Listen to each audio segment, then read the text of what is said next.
Escuela de Saber.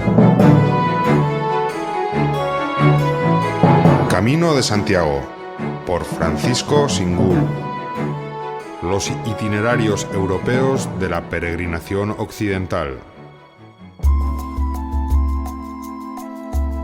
La peregrinación a Santiago es fruto de la fe cristiana y de la mentalidad, sensibilidad y percepción de la sociedad del Occidente medieval.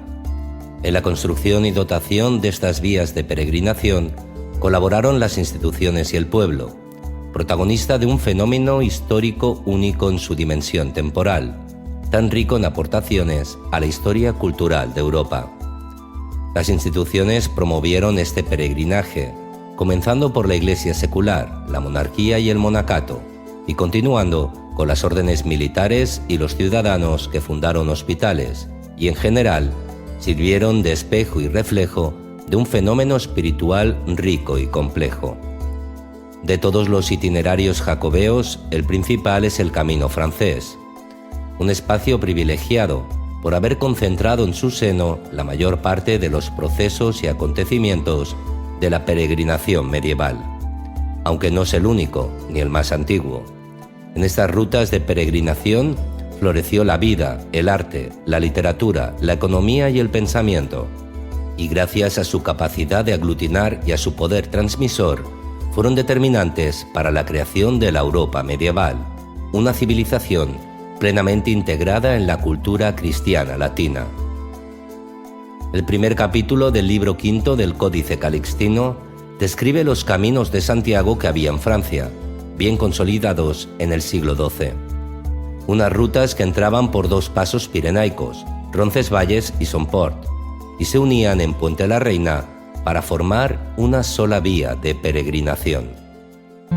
Son 4 los caminos a Santiago que en Puente la Reina, ya en tierras de España, se reúnen en uno solo.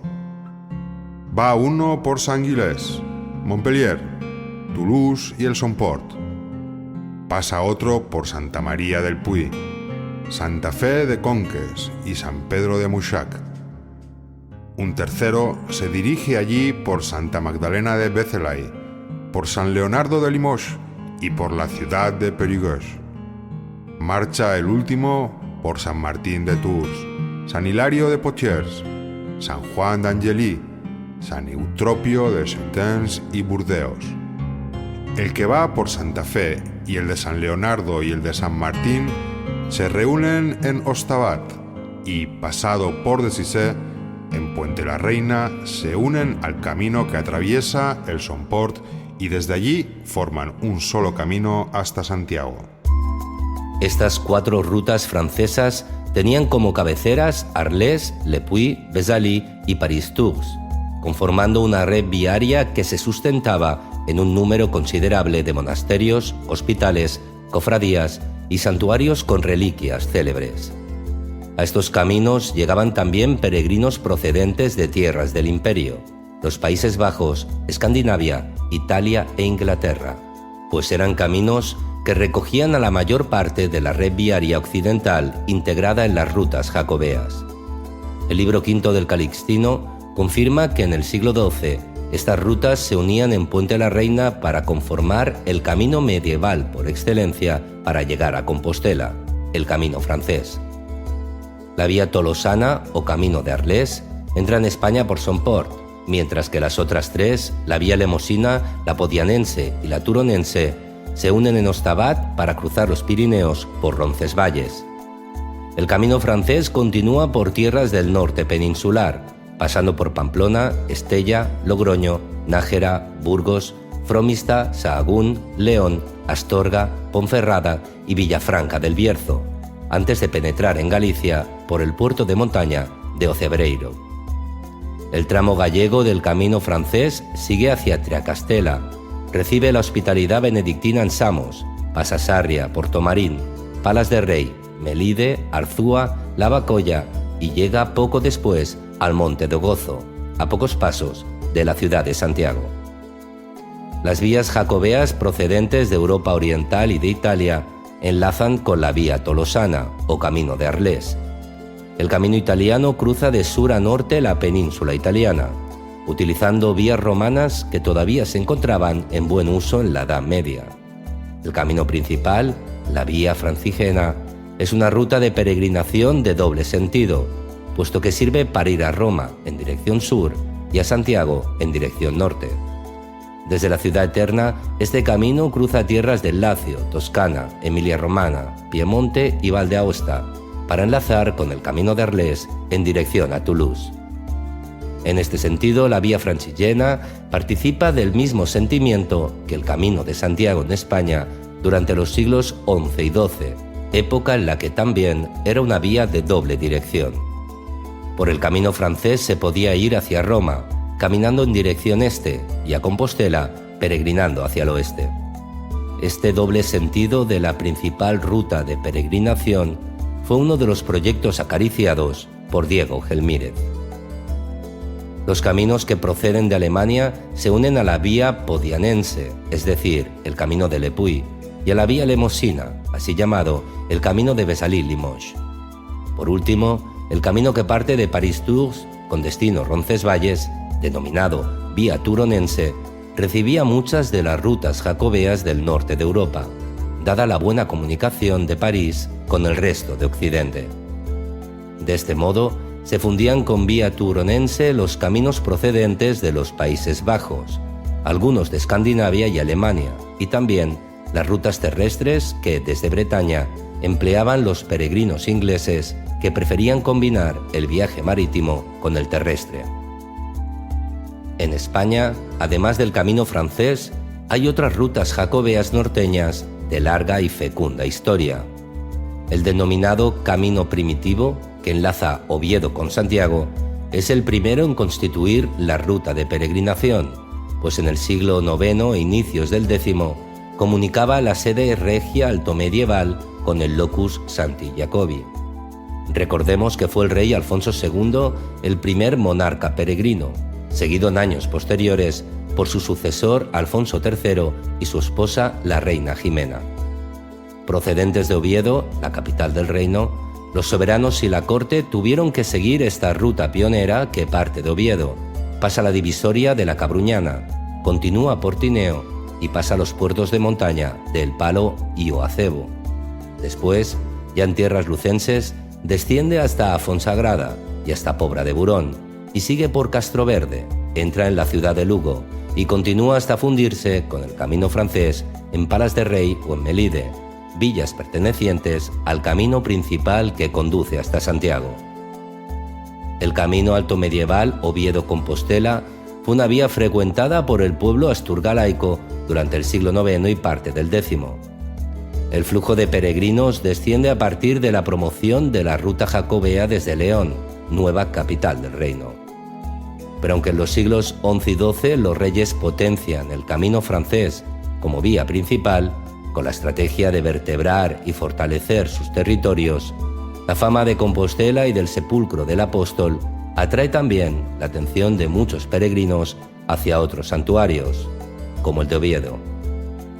Durante la Edad Media, la iglesia de San Salvador de Oviedo y las reliquias de la Cámara Santa de Oviedo, procedentes de Tierra Santa, actuaron como focos de atención para los peregrinos. Después del período altomedieval, caracterizado por la devoción local al relicario ovetense, el conjunto sacro goza de gran prestigio a partir del siglo XI, coincidiendo con la apertura a Europa de la España cristiana a través del camino francés. Don Ponce de Tabernoles, obispo de Oviedo entre 1028 y 1035, será el principal promotor de las reliquias de Oviedo durante esta época. Posteriormente, los reyes de León también promoverán la peregrinación a la Cámara Santa, con las visitas piadosas que realizaron con regularidad. Como resultado de esta promoción, a partir de mediados del siglo XI, la fama de las reliquias ovetenses incentivó muchas donaciones y la visita de los peregrinos, en su viaje de ida a Santiago o en el camino de regreso. La etapa de mayor esplendor para la Cámara Santa se inicia el 13 de marzo de 1075, cuando se abre con toda solemnidad el Arca Santa en presencia del rey Alfonso VI y de la corte, con el fin de realizar el inventario de sus reliquias. los clérigos de la Catedral de Oviedo se dedicaron a la tarea de divulgación por medio de Exempla Miracula y de un catálogo guía difundido por la península y en Francia a fines del siglo XI de las milagrosas reliquias de la Cámara Santa, cuyo prestigio sobrenatural se difunde en el siglo XII por todo Occidente.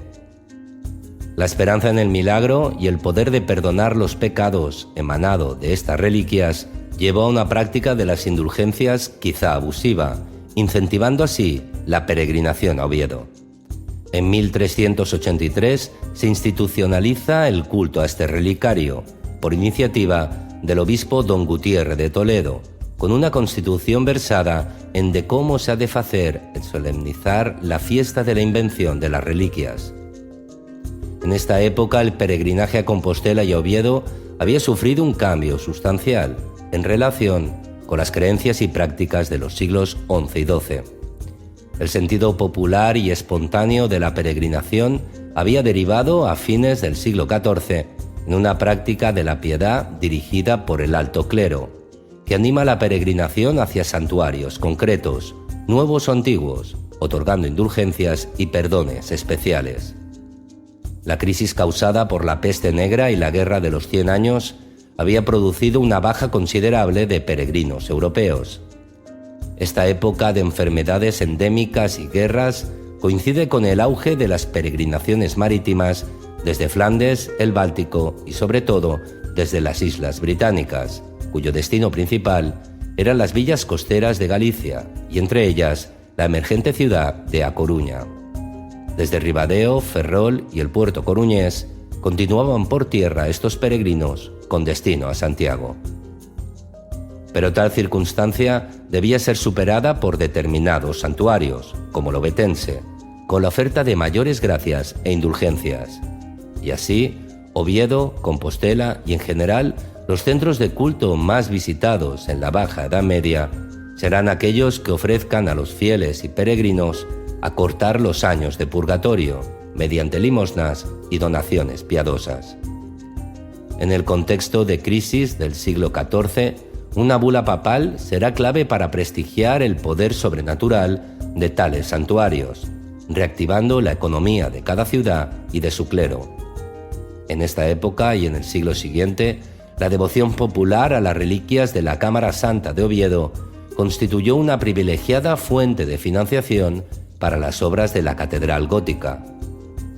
En 1438, el Papa Eugenio IV concede indulgencia plenaria a quienes acudan a venerar la reliquia de la Cruz de los Ángeles. Una indulgencia plena in articulo mortis, que se ofrece cuando la fiesta de la exaltación de la cruz, en septiembre, coincide en viernes, haciendo extensivo el período de indulgencia a los 8 días anteriores y a los 8 posteriores a dicha fiesta. Con la bula del Papa Sixto IV, en 1480, el jubileo de la Santa Cruz de Oviedo se amplía a los 15 días previos y posteriores al día de la fiesta. Con este procedimiento se oficializa un periodo de perdonanza para todo el mes de septiembre, convocando a grandes multitudes a Oviedo, desbordando la capacidad de la catedral y de la ciudad. Esta peregrinación a la Cámara Santa fue, en síntesis, un complemento de la compostelana, de modo que se dio una simbiosis fecunda en la que se beneficiaron ambos centros. En el siglo XIII comenzó a desarrollarse el camino costero a Compostela, trazado por el litoral cantábrico. Su origen se remonta a la época de Alfonso VIII de Castilla, quien reinó entre 1158 y 1214, y al tiempo de Alfonso X el Sabio, rey de Castilla y León entre 1252 y 1284. En este siglo ya hay hospitales y peregrinos extranjeros documentados en las localidades de la costa vasca, cántabra y asturiana. No se trata, por lo tanto, de un camino local, puesto que existe en la Baja Edad Media un flujo internacional que afecta a la orla cantábrica en dirección a Oviedo y Santiago. Una peregrinación no tan abundante como en el caso del camino francés, pero con una vitalidad documentada hasta el siglo XVIII. En estos 5 siglos de historia reciben peregrinos las villas costeras comunicadas por mar con Francia y Flandes, sobre todo en el siglo XV, época en la que confluían dos circunstancias: el contexto bélico de la Guerra de los 100 años y el florecimiento comercial de Santander y Bilbao. En estos y otros puertos vascos y cántabros desembarcaban peregrinos franceses y flamencos, que caminaban después a lo largo del litoral para llegar a Oviedo, en busca de las indulgencias de la Santa Cruz y después seguir hasta Galicia.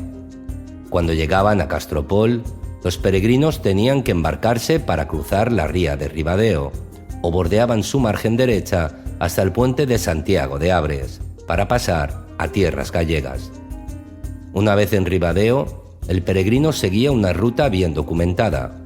Partía de esta villa costera, atravesaba los fértiles valles de Vilanova de Lourençà y Mondoñedo, cruzaba las tierras altas y llanas de Vilalba y Guitiriz, recibía la hospitalidad monástica de Sobrado y enlazaba con el camino francés en Melide o Arzúa.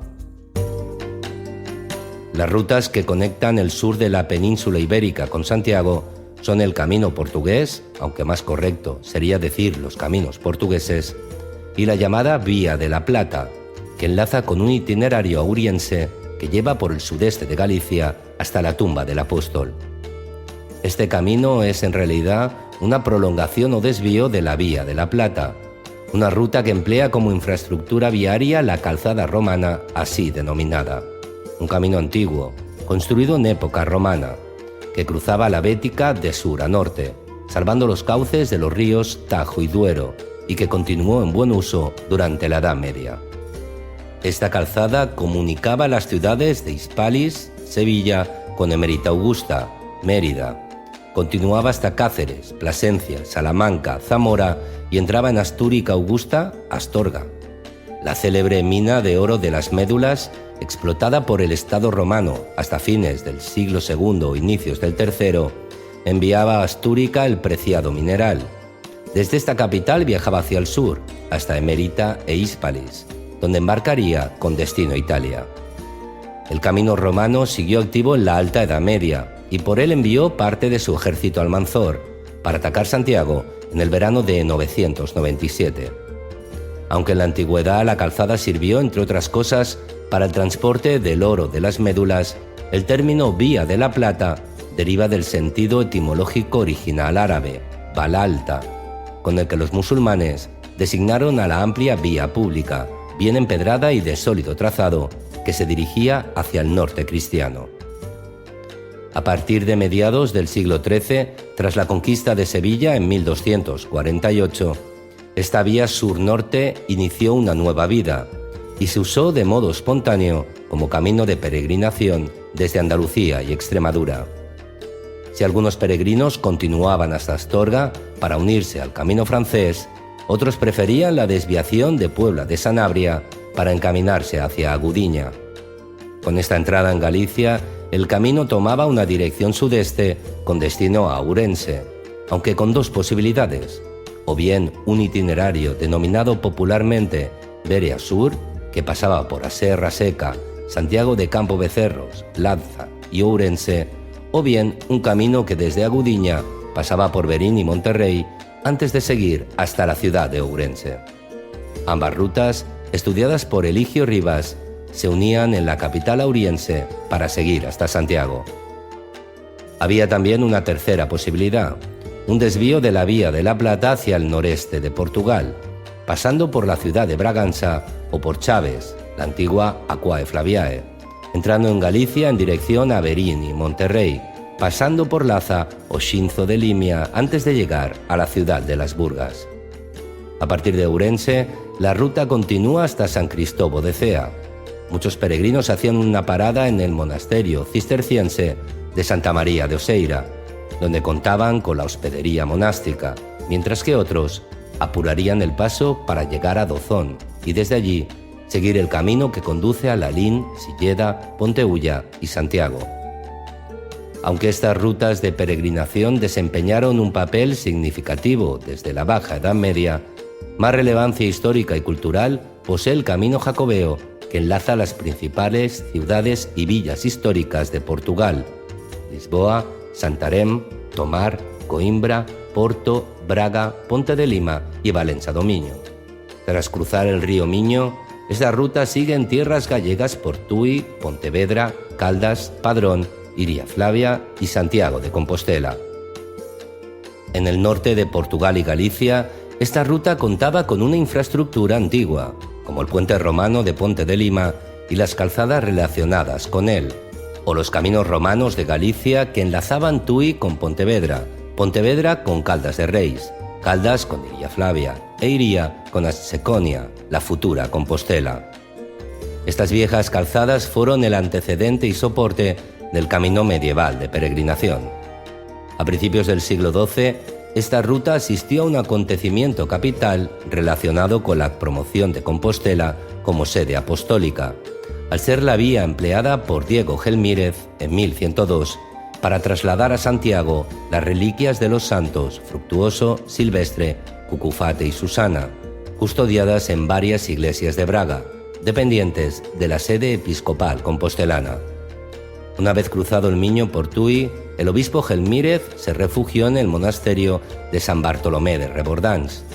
De allí salieron las reliquias para la iglesia de San Pedro de Cela, en Porriño, y después, pasando por Pontevedra y Goxilde, cerca de Lérez, siguieron camino de Santiago por Caldas, Padrón y Milladoiro, la misma ruta que habrían de realizar, años después, muchos peregrinos. El culto jacobeo en Portugal y la peregrinación de reyes, nobles y del pueblo crean un fenómeno tan temprano que llegaron a dibujarse 7 caminos de peregrinaje al norte del Duero.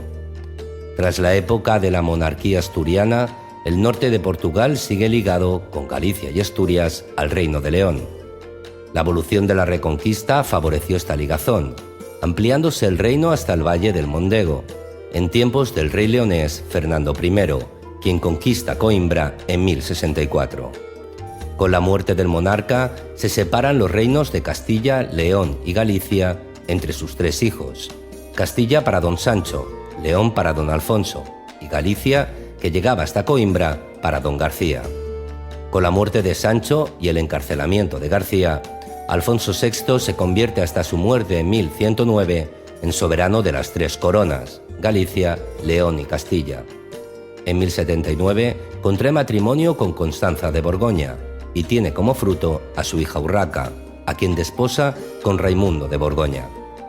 A Urraca y Raimundo los nombra condes de Galicia, mientras que a Teresa, hija natural del rey, le da por esposo otro noble borgoñón, Enrique de Chalons, convirtiéndolos en condes de Portugal. Teresa y Enrique serán peregrinos de Santiago en 1097. El hijo de ambos, Afonso Enríquez, hereda en 1114 el condado portucalense, que tras la batalla de Guimaraes en 1128 se separa de Galicia y de la corona de Castilla y León, ostentada por Alfonso VII.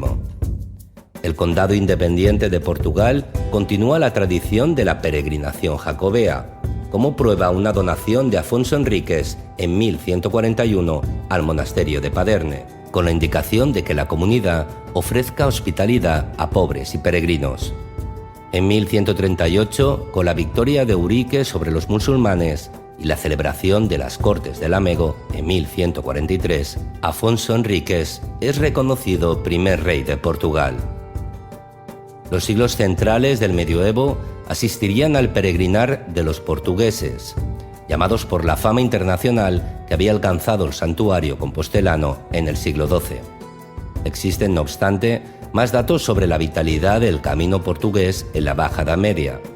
Prueba de ello es la peregrinación en 1325 de Santa Isabel de Aragón, reina de Portugal, esposa del rey Don Dinís. La soberana decidió viajar piadosamente a Santiago 6 meses después de la muerte del monarca. Inició su peregrinación en junio, con la intención de rezar por el alma de su marido ante el altar del apóstol, y llegó a Compostela unas semanas después, el 25 de julio, celebración de Santiago el Mayor. Doña Isabel donó al apóstol su corona de reina, sus mantos y otros presentes valiosos, recibiendo del arzobispo don Berenguel de Landoria un báculo rematado en tau, igual al que empuña Santiago en el Pórtico de la Gloria, y con el que se enterró la soberana en el monasterio de Santa Clara de Coimbra. Aunque no se conocen las etapas del viaje de la Reina Santa, se conoce la ruta que a fines de 1494 realizó Hieronymus Münzer, médico de Nuremberg y embajador al servicio del emperador Maximiliano. El 11 de noviembre de 1494 partió de Sevilla con dirección a Évora para entrevistarse con el rey Juan II de Portugal. Después continuó hasta Lisboa, donde se convierte en peregrino y marcha hacia Compostela. El itinerario de Münzer le lleva a remontar el río Tajo hasta Alberca, continúa hasta Santarém, donde estaban los caballeros hospitalarios. Pasa por Tomar, ciudad de la casa madre de los caballeros de la Orden de Cristo. Llega a Coimbra, cruza el río Mondego y continúa hacia el norte, pasando por Porto, Barcelos, Ponte de Lima, Paredes de Coura y Valença do Minho. Münzer cruza el Miño y se sorprende con la Catedral de Tui. Hace noche en Redondela, donde se encuentra con un compatriota de Frankfurt, y continúa su camino, pasando por las villas de Pontevedra, Caldas, donde prueba sus aguas medicinales, y Padrón, antes de entrar en Santiago el 13 de diciembre de 1494. Una ruta parecida es la que protagoniza en 1502 el rey don Manuel I el Afortunado, quien dejó como ofrenda para el altar mayor de la catedral la llamada Lámpara del Rey de Portugal, de cuyo mantenimiento se preocupó hasta su muerte en 1521. El piadoso rey y su comitiva partieron de Lisboa en barco, navegaron por el Tajo hasta la localidad de Tancos y continuaron por tierra hasta Tomar, para después seguir camino de Coimbra. La ruta hacia Porto la hizo por la costa, pasando por el castillo de Montemoro Velo y la villa de Aveiro.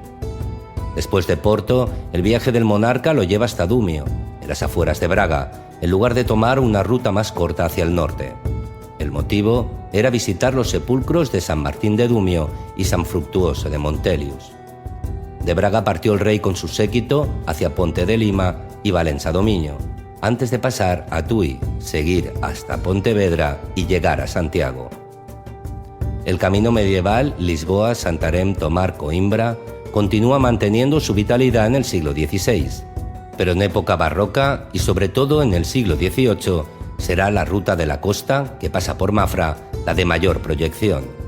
Saliendo de Lisboa, en esa época los peregrinos se encaminaban hacia el gran monasterio de Mafra, para seguir hacia Coimbra, pasando por Torres Vedras, Óbidos y Pombal. A partir de Coimbra, el camino continúa hacia el norte, en dirección a Porto, pasando por Mealada, Albergaría Vela, el monasterio de San Salvador de Grixó y Vilanova de Gaia. Dejando atrás la ciudad de Porto, el camino sigue hacia Barcelos, Ponte de Lima y Valença do Minho, cruza el Miño y entra en Galicia por Tui. El camino de Braga tenía dos posibilidades: o bien continuaba hacia Ponte de Lima o lo hacía en dirección a Chaves, para entrar en Galicia por Verín y seguir hacia Ourense. Desde allí, los peregrinos seguirían el camino del sudeste con destino Compostela. En la larga historia del Camino de Santiago, fueron muchos los peregrinos que, después de venerar la tumba del apóstol en Compostela, continuaron su viaje piadoso hasta Padrón. En esta villa se guarda memoria, en el monte de San Gregorio, de la tradición de la evangelización de Hispania por Santiago, y en la iglesia de Santiago del episodio de la Translatio. Es el llamado Pedrón, ara romana originalmente dedicada a Neptuno y custodiada bajo el altar de la iglesia de Santiago de Padrón, la roca donde, según tradición, amarraron los discípulos de Santiago la barca que traía sus restos desde Jaffa. Los otros destinos más populares para prolongar la peregrinación, tras visitar Santiago, fueron los santuarios del Santo Cristo de Fisterra y de Nosa Señora da Barca, en Muxía. Este itinerario sacro, tan ligado a la religiosidad popular gallega, conducía a muchos peregrinos europeos que no habían visto el mar hasta unos parajes de la costa atlántica de indómita belleza. En época medieval, esta costa brumosa y áspera estaba cubierta por un manto de misterio, pues formaba parte del fin del mundo conocido. El respeto a esta atmósfera supranatural no decayó tras el descubrimiento del Nuevo Mundo, puesto que la ruta que conduce a Fisterra y Muxía continuó siendo recorrida, al estar ligada, como Padrón, a las tradiciones jacobeas de la evangelización y la translatio. Según una piadosa tradición, en Muxía se le había presentado al apóstol la Virgen María, para animarle en su misión evangelizadora. Por su parte, las tierras que conducen al Finisterre, sobre todo Duyo y Negreira, estaban ligadas a las peripecias vividas por los discípulos de Santiago, según el relato de la traslación del cuerpo del apóstol recogido en el libro tercero del Calixtino. La huella de la translatio en la conciencia colectiva fue tan profunda que, transmitida en Compostela a partir del siglo X por tradición oral y escrita en el Calixtino en el siglo XII, se organizaban en la catedral celebraciones litúrgicas específicas el 30 de diciembre y se visitaban aquellos lugares supuestamente relacionados con este hecho. Uno de ellos sería la playa de Langosteira, un poco al norte del Cabo Fisterra, situada entre las parroquias de San Vicente de Duyo y San Martín de Duyo, donde supuestamente habitaba el rey de Dugium, a quien los discípulos de Santiago, por indicación de la malvada reina Lupa, según el libro tercero del Códice, tenían que solicitar un lugar para sepultar al apóstol. Los peregrinos medievales que visitaban el Cabo del Fin del Mundo podían hacer un alto en la iglesia de Santa María das Areas de Fisterra, construida a principios del siglo XIII y remodelada en la segunda mitad del siglo XIV, momento en el que se levanta la cercana iglesia de San Marcos de Corcubión. Los que preferían visitar las célebres piedras de Muxía, restos de la milagrosa embarcación que había empleado la Virgen María para hacer su aparición ante el apóstol, podían solicitar la hospitalidad del monasterio de San Julián de Moraime, cuya iglesia data de fines del siglo XII, aunque los monjes ya residían en este lugar desde 1095. La tradición de la barca de piedra y de la aparición de la Virgen pasará a la advocación mariana, a Virxe da Barca, venerada en el santuario de Muxía, un templo construido sobre el rocoso lugar de los Hechos, a muy poca distancia del Atlántico. La devoción mariana, la memoria de la presencia jacobea y la fama de este fiero rincón de la costa gallega, popularmente conocido como la Costa da Morte, lograron una profunda impresión en la espiritualidad popular. Esta intensa vivencia de la religiosidad, mezclada con el aura de misterio de estos lugares remotos, logró contagiar a muchos peregrinos que quisieron prolongar hasta allí su viaje piadoso. Hasta bien entrado el siglo XVI, la mayor parte de los peregrinos extranjeros continuaba la ruta hasta alguno de estos centros de espiritualidad. En este sentido, es muy significativa la ácida crítica vertida por Martín Lutero sobre la tradición de peregrinar hasta el Finisterre, rechazando un modo de búsqueda trascendental con varios siglos de existencia pacífica.